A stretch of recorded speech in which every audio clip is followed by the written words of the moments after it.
Brought you by LIC। LIC से मिले बीमे की रकम ने ही मेरे नए काम की शुरुआत को मुमकिन बनाया। LIC हर पल आपके साथ। नमस्कार, आप देख रहे हैं बिस्तक में आपके साथ तनीषा। नौवां बजट और 9 साड़ियां। वित्त मंत्री निर्मला सीतारमण का बजट डे लुक अब सिर्फ फैशन नहीं बल्कि एक परंपरा बन चुकी है। हर साल जब बजट पेश होता है तो देश की नजरें सिर्फ घोषणाओं पर नहीं रहती हैं बल्कि वित्त मंत्री की साड़ी पर भी टिकी होती है। वजह साफ है, उनकी साड़ियां भारत की हैंडलूम विरासत, कारीगरों की मेहनत और कल्चरल पहचान की कहानी कहती है। वित्त मंत्री निर्मला सीतारमण इस साल भी लगातार अपना 9वां बजट पेश करने जा रही है और ये अपने आप में एक ऐतिहासिक उपलब्धि है। लेकिन इस उपलब्धि के साथ साथ उनका बजट डे लुक भी चर्चा में रहता है। उनकी साड़ी सिर्फ पहचान नहीं होती और एक पहनावा नहीं होता बल्कि भारत के अलग अलग राज्यों की बुनाई परंपरा को राष्ट्रीय मंच पर एक पहचान दिलाने का माध्यम बन जाता है। बजट साल 2026 के दिन निर्मला सीतारमण ने हाथ से बनी बैंगनी और मैजेंटा रंग की कांचीवरम सिल्क साड़ी पहनी। इस साड़ी में हल्के सुनहरे भूरे रंग के चेक यानी कि कट्टम डिजाइन है और किनारों पर कॉफी ब्राउन कलर का एक कॉन्ट्रास्ट बॉर्डर दिया गया है। इसके साथ उन्होंने बैंगनी रंग का शॉल कैरी किया है जिसने पूरे लुक को एलिगेंट बना दिया है। खास बात यह है कि निर्मला सीतारमण खुद तमिलनाडु से हैं और कांचीवरम सिल्क उसी राज्य की पहचान मानी जाती है। ऐसे में ये उनके लिए एक इमोशनल मोमेंट है। बजट के दिन उनकी साड़ियां इसलिए भी अहम मानी जाती हैं क्योंकि ये राष्ट्रीय मंच पर भारत की कारीगरी को सम्मान दिलाती हैं। हर साड़ी किसी न किसी बुनाई केंद्र, कारीगर समुदाय और पारंपरिक तकनीक की कहानी कहती है।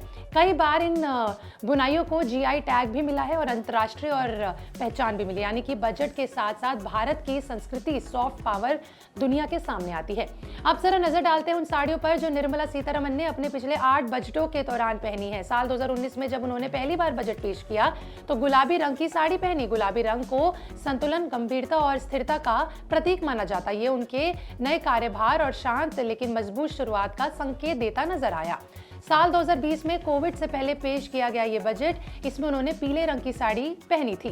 पीला रंग शुभता, ऊर्जा और आशा का प्रतीक माना जाता है। उस वक्त ये नए दशक की शुरुआत और सकारात्मक उम्मीदों का संदेश देता है। साल 2021 की बात करें तो इस बजट महामारी के कठिन दौर में आया। इस दौरान निर्मला सीतारमण ने तेलंगाना की पोचमपल्ली इकट साड़ी पहनी जिसमें लाल और क्रीम रंग का संगम था। लाल रंग शक्ति का और संकल्प का प्रतीक माना जाता है। यही साड़ी उस समय देश को मजबूती और धैर्य का संदेश देती नजर आई। साल 2022 में उन्होंने ओडिशा की बोमकाई साड़ी पहनी जिसमें जरी का खूबसूरत काम था। ये साड़ी सादगी के साथ साथ लोकल हैंडक्राफ्ट और वोकल फॉर लोकल की भावना को भी दर्शाता था। साल 2023 में वे काले और लाल रंग की सिल्क साड़ी में नजर आई जिसमें गोल्डन टेम्पल बॉर्डर था।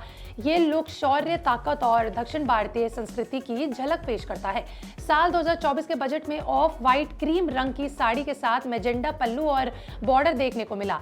इस संतुलन, स्थिरता और समृद्धि के संकेत के रूप में देखा गया। साल 2025 की बात करें तो उन्होंने उसमें आंध्र प्रदेश की मंगलागिरी साड़ी पहनी जिसमें मैजेंटा और गोल्डन टच था। इस साड़ी को स्थानीय बुनकरों के समर्थन और क्षेत्रीय पहचान से जोड़ दिया गया। अब साल 2026 में बैंगनी और मैजेंटा कांजीवरम साड़ी के साथ ये सिलसिला 9वें पड़ाव पर पहुंच चुका है। हर साल अलग राज्य, अलग बुनाई और अलग संदेश, यही बजट डे साड़ियों की खासियत है। कुल मिलाकर निर्मला सीतारमण की साड़ियां ये दिखाती हैं कि सत्ता और संस्कृति साथ साथ चल सकती है।